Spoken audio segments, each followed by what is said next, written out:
নমস্কাৰ বন্ধু বান্ধৱীসকল, কি খবৰ? আশা কৰিছোঁ সকলো ভালে কুশলে আছে যদিও মনটো চাগে ভাল নহয়। মোৰো তেনেকৈ আপোনালোকে যেনেকৈ মন বেয়া কৰি আছে, মোৰো মনটো সঁচাকৈ বহুত বেয়া। ভাবিছিলোঁ আজি 12 ডিচেম্বৰত আমি আমাৰ হিয়াৰ আমঠুৰ কিছুমান কথা গম পাম। মানে কালি ৰাতিৰ পৰাই বহুত উৎকণ্ঠা হৈ আছে, মানে বহুত এনেকুৱা এটা লাগি আছে যে ৰাতিপুৱা 11 বজাৰ লগে লগে আমি ভাল খবৰ এটা পাম, আমি ন্যায় পাম। এতিয়া যিটো দেখিলোঁ, টিভিটো লগাই একেখিনিকে বহুত বাৰ চালোঁ। চাই পেলাই সঁচাকৈ আমি ন্যায় পাম নে নাপাম সেইটো ভগৱান জানে। আৰু যেতিয়া আমি ন্যায় চাগে পামগৈ, তেতিয়া চাগে আমি এই পৃথিৱীতে নাথাকিমগৈ। কাৰণ এতিয়া পুলিচৰ হাতত একো নাই, সকলোখিনি আমাৰ আদালতৰ মজিয়ালৈ গ'ল। গতিকে এতিয়া যিমানখিনি চাৰ্জশ্বিটত কিমান হাজাৰ দেখাই পাইছে, সেইখিনি পঢ়ি পেলাই সেইখিনি ৰায় দিবলৈ হ'লে, সেইখিনি এটা এটাকৈ ইনভেষ্টিগেশ্যন কৰিবলৈ হ'লে, চাৰ্জশ্বিটৰ যিমান সোপা চাৰ্জশ্বিট দিছে আদালতত, আৰু সেই চাৰ্জশ্বিট মৰ্মে আদালতে সেইখিনি গোটেইখিনি চাব, পঢ়া, মানে গোটেইখিনি ভালকৈ নিৰীক্ষণ কৰিব, সকলোকে আকৌ তাত মাতিব।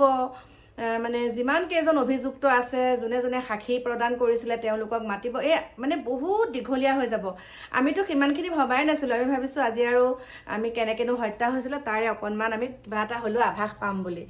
কিন্তু আভাসটো দূৰৰে কথা, মানে যিখিনি শুনিলোঁ সঁচাকৈ এতিয়া মানে আমি এটাই ভাবিছোঁ, এই যিকেইজন অভিযুক্ত, সেই অভিযুক্ত বিশেষকৈ হত্যাকাণ্ডৰ লগত যিটো ধাৰা লগাইছে, সেই অভিযুক্ত মাত্ৰ 4জন হয়: শ্যাম কানু, সিদ্ধাৰ্থ, শেখৰজ্যোতি আৰু অমৃতপ্ৰভা। এওঁলোকৰ ওপৰতে হত্যাকাণ্ডটোৰ গোচৰ লগাইছে, কিন্তু বাকী কেইজনৰ লগত লগোৱা নাই বুলি তেনেকৈ শুনিলোঁ, দেখা পাইছোঁ নিউজত। কিন্তু এতিয়া কথাটো হৈছে, আমিতো একদম বহুত একদম কিবা ভাবি আছিলোঁ, কিন্তু সঁচাকৈ আমি ভবা কথাবিলাক একেবাৰে বেলেগ দিশত গৈছেগৈ। এতিয়া তেওঁলোকৰ হৈ কোনো এজন, যিহেতুকে গুৱাহাটীত অধিবক্তা কোনো এজন তেওঁলোকৰ হৈ আগবাঢ়ি অহা নাই শেষত, আৰু তেওঁলোককতো এজন অধিবক্তা লাগিবই। সেইটো আইনৰ দৃষ্টিতো তেওঁলোকে এজন অধিবক্তা পাব বুলি আমি কোৱা শুনিছোঁ। ইমান নাজানো যদিও তেওঁলোকে যিখিনি ভাষ্য প্ৰদান কৰিছে তাৰ ওপৰত কৈছোঁ। যেতিয়া এজন অধিবক্তা দেলহিৰ পৰা আহিব, ইতিমধ্যে গম পাইছোঁ দেলহিত আমাৰ শ্যাম কানু মহন্তই ইয়াৰ পৰা কেছটো দেলহিলৈ নিব।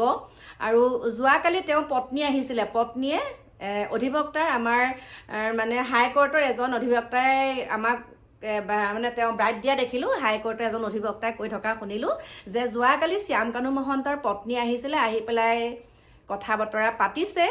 আৰু ইয়াৰ যদি কোনো এজন অধিবক্তাই, কোনোবা এজন অধিবক্তাই তেওঁলোকৰ হৈ ওকালতি কৰিবলৈ গ'লেও আমি একো কৰিব নোৱাৰোঁ, কাৰণ সেইখিনি তেওঁলোকৰ মানে অধিকাৰ।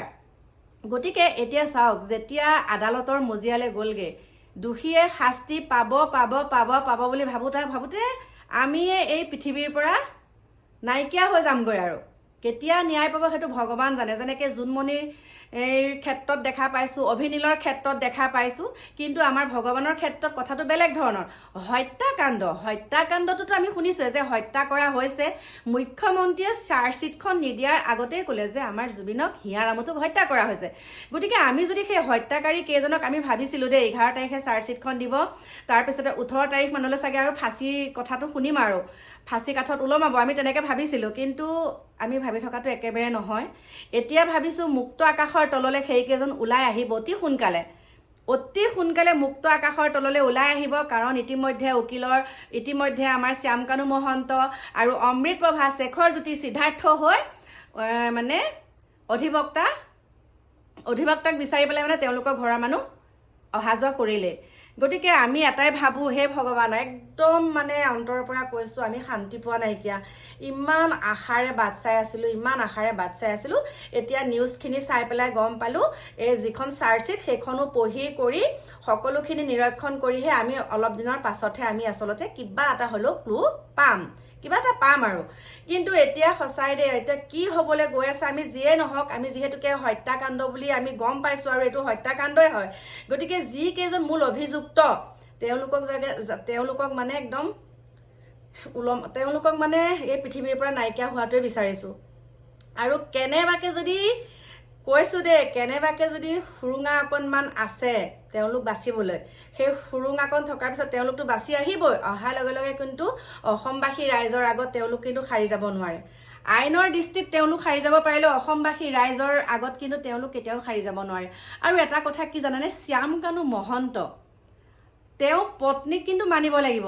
তেওঁ স্বামীৰ যিমানখিনি বেয়া অভিযোগ আমি ছ'চিয়েল মিডিয়াত দেখা পাই আছোঁ, ইমান বেয়া তেওঁৰ বিৰুদ্ধে যিমানখিনি আমি দেখা পাইছোঁ শ্যামকানু মহন্তৰ বিৰুদ্ধে, শ্যামকানু মহন্তৰ পত্নীক কিন্তু মানিব লাগিব। তেওঁ স্বামীৰ হৈ আমাৰ হিয়াৰ আমঠুৰ মৃত্যুৰ পাছত তেওঁ স্বামীৰ হৈ পেলাই যিমানখিনি ছ'চিয়েল মিডিয়াত দেখা পাইছোঁ, ইমান বেয়াকৈ তেওঁ হৈ পেলাই যিমানখিনি প্ৰচাৰ হৈছে, তথাপিতো শ্যামকানুৰ পত্নীয়ে 1 মিনিটৰ কাৰণে হ'লেও মানে স্বামীক এৰি দিয়া নাই। অনবৰতে স্বামীৰ মানে মুক্তিৰ দাবীত তেওঁ একদম উতঃপুতঃভাৱে আৰু মানে ইফাল সিফাল কিমান যে মানুহৰ ওচৰত তেওঁ গৈছে।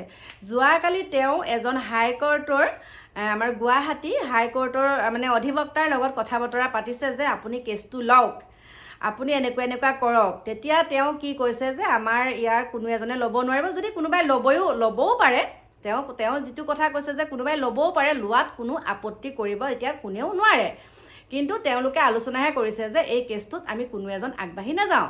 কিন্তু সেইটো কৰিবলৈ যাওঁতে এতিয়া কি হৈছে, শ্যামকানু মহন্তৰ পত্নীয়ে দিল্লীৰ এজন অধিবক্তাৰ লগত কথা পাতিছে, এজনে নহয় 2-3জনৰ লগত কথা পাতিছে। তাৰ পৰা এতিয়া এজন অধিবক্তা আহিব আৰু তেওঁ স্বামীক অতি সোনকালে মুক্ত আকাশৰ তললৈ নিব। আৰু তেওঁক বুলিয়ে নহয় ইতিমধ্যে শ্যামকানু, সিদ্ধাৰ্থ, তাৰপিছত সন্দীপনৰ কথাটো বাৰু নাজানো, অমৃতপ্ৰভা আৰু শেখৰৰ হৈ পেলাইও তেনেকৈ অধিবক্তা আগবাঢ়ি আহিছে। গতিকে আৰু সেইখিনি তেওঁলোকৰ আগবাঢ়ি আহিব লাগিবই তেওঁলোকৰ হৈ, কাৰণ তেওঁলোকৰ প্ৰত্যেকজনৰে হৈ পেলাই এজন অধিবক্তা তেওঁলোকে আনিব পাৰে। গতিকে এতিয়া তেওঁলোক মুক্ত আকাশৰ তললৈ আহিবনে নাহে। আৰু ইতিমধ্যে এজন অধিবক্তাই আমাৰ হাইকোৰ্টৰ বৰ সুন্দৰকৈ কৈছে যে আমাৰ মুখ্যমন্ত্ৰী ডাঙৰীয়াই কৈ আছিলে যে হত্যা কৰা হৈছে, ঠিক আছে হত্যাই কৰা হৈছে, হত্যা কোনে কৰিছে, কোনে দেখিছিলে, সেইখিনি ইনভেষ্টিগেশ্যন কৰোঁতে কিমান দিন লাগিব বাৰু কওকচোন। সেইখিনি ইনভেষ্টিগেশ্যন কৰোঁতে বহুত বছৰ লাগি যাব, আৰু সেই বহুত বছৰ তেওঁলোক জেলত থাকিব নোৱাৰে। তেওঁলোক ক'ত থাকিব, মুক্ত আকাশৰ তলতে থাকিব। আৰু যদি মুক্ত আকাশৰ তলত তেওঁলোক থাকিবলগীয়া হয়, আমাৰ অসমত তেওঁলোক থাকিব পাৰিব জানো? কাৰণ আমাৰ প্ৰত্যেকজন অসমীয়া, গোটেই পৃথিৱীত যিমানখিনি অসমীয়া লোক আছে বা বেলেগ জাতিৰ লোকো আছে, আৰু সেই ভিন্ন জাতিৰ লোকসকলে এতিয়া একত্ৰিত হৈ আছে যে এই কেইজনক যদি আমি মুক্ত আকাশৰ তলত পাওঁ, আমি এনেকুৱাখিনি শাস্তি দিম, আমি এনেকুৱাখিনি কৰিম। গতিকে তেওঁলোকৰো ভয় হৈছে আমাৰ অসমত থাকিবলৈ। সেইকাৰণে তেওঁলোক এতিয়া বহিৰাজ্যলৈ যাবলৈ যুঁজাৰ চলাইছে। যেনে তেনে জামিনটো লৈ তেওঁলোক ৰাতিটোৰ ভিতৰতে যাব দিল্লী, নহবা হায়দৰাবাদ, নহবা আৰু গম পাই আছে আপোনালোকে, একদম মানে আমি গম নোপোৱা জেগালৈ যাবগৈ, আৰু তাত তেওঁলোকে নিৰাপদে থাকিবগৈ। গতিকে আমি এটাই আশা কৰি আছোঁ, আমাৰ হিয়াৰ আমঠুৱে ন্যায় পাব লাগে। আমি ইমান আশা কৰি আছিলোঁ আজি ভালকৈ এটা ৰিজাল্ট পাম বুলি, কিন্তু আজিও ভালকৈ আমি একো নাপালোঁ। খালি আমি এটা কথাই গম পালোঁ যে তেওঁ চাৰ্জশ্বিট আমাৰ এতিয়া মানে মুঠতে পুলিচৰ হাতত তেওঁ হৈ একো নাই, এতিয়া যিখিনি কৰিব আদালতে কৰিব। গতিকে সেই আদালতৰ ওপৰত আমাৰ বিশ্বাস আছে, ভগৱানে অতি সোনকালে যাতে আমাক ন্যায়টো দিয়ক, তাকে আশা কৰি আছোঁ। ভগৱানৰ বাহিৰে আৰু একো নাই, আমি চিঞৰি বাখৰিহে থাকিব পাৰিম। কিন্তু এইখিনিতে আকৌ এবাৰ কৈছোঁ দেই, শ্যামকানুৰ পত্নীৰ নিচিনা হ'বলৈ কিন্তু মানে 7 জনম ল'ব লাগিব। আৰু ইমানখিনি কুকৰ্ম জানিও যেন তেওঁ এতিয়া স্বামীক আকৌ একদম কোনো নযাওঁতে তেওঁ মানে একদম অধিবক্তাৰ ওচৰ পাই যায়গৈ, মানে শোৱাৰ পৰা নুঠোঁতে অধিবক্তাৰ ওচৰ পাই যায়গৈ যে তেওঁক বাহিৰলৈ আনিব লাগে, মুক্ত আকাশৰ তললৈ তেওঁক আনিব লাগে, আনি পেলাই যাতে আকৌ আগৰ দৰে দুৰ্নীতিখিনি তেওঁ দুইটাই মিলি হাজবেণ্ড ৱাইফ মিলি কৰিব পাৰি। আৰু এইখিনিতে আৰু এটা কথা কওঁ, এই যে চাৰ্জশ্বিটসমূহত যাৰ নাম অন্তৰ্ভুক্ত হ'ল, যোন দোষী সাব্যস্ত হ'ল, পোক পৰুৱা পতংগৰ পৰা আদি কৰি পঁইতাচোৰা মানে যিমান আৰু মানে পুথি খলিহনাৰ পৰা যিমানখিনি তাত নাম আছে, একেবাৰে তেওঁৰ ৰন্ধনশালৰ একেবাৰে সহায়িকাগৰাকীলৈকে তাত নাম আছে। কিন্তু ইয়াত আৰু ডাঙৰ আছিলে মাছ, পুঠি খলিহনা বাদ দিও ইয়াত চিতল, ৰৌ, বৰালি ডাঙৰ একে তিমি মাছৰলৈকে আছে। গতিকে এই যাতে ৰৌ, বৰালি আৰু তিমি মাছবিলাকো যাতে সাৰি নেযায়, তেওঁলোকৰ নামো অন্তৰ্ভুক্ত থকাটো আমি বিচাৰোঁ দেই। গতিকে একদম নিকা হ'ব লাগে, ইয়াত অকণো সুৰুঙা হ'ব নালাগে, একেবাৰে নিকা হ'ব লাগে। গতিকে আমি আশা কৰিছোঁ ন্যায়টো পাম, কিন্তু কেতিয়া পাম সেইটো মানে কি আৰু ক'ব নোৱাৰা কথা। গতিকে প্ৰিয় বন্ধু বান্ধৱীসকল, বহুত দুখত আছোঁ, বহুত দুখত। আমি সঁচাকৈ কালি ৰাতিৰ পৰা একদম মানে ভাত পানী নাই, মানে কেতিয়া আমি 11টা বাজে, কেতিয়া আমি চাৰ্জশ্বিটত কোনে কোনে হত্যা কৰিছিলে সেইখিনি আমি গম পাম। কিবা এটাতো গম পালোহেঁতেন, কিন্তু ফুটুকাৰ ফ্ৰেণ্ড আমি একোৱে গম নাপালোঁ। খালি চাৰ্জশ্বিটখন দিলেহি আৰু আদালতত জমা দিলে, সেইখিনিয়ে গম পালোঁ। আৰু বহুতেতো কৈ আছে, এতিয়া ভাষ্য প্ৰদান কৰি আছে যে এইখিনি আকৌ ভালকৈ চাব লাগিব, যোনে যোনে তাত হেৰি কৰিছিলে মানে সাক্ষী দিছিলে তেওঁলোকক আকৌ মাতিব। এইখিনি কৰোঁতে কৰোঁতে কৰোঁতে আমি এই পৃথিৱীৰ পৰা একেবাৰে ইহলীলা সম্ৰণ কৰিম আৰু ইপুৰিলৈ যামগৈ আৰু আমি গম নাপাম আৰু।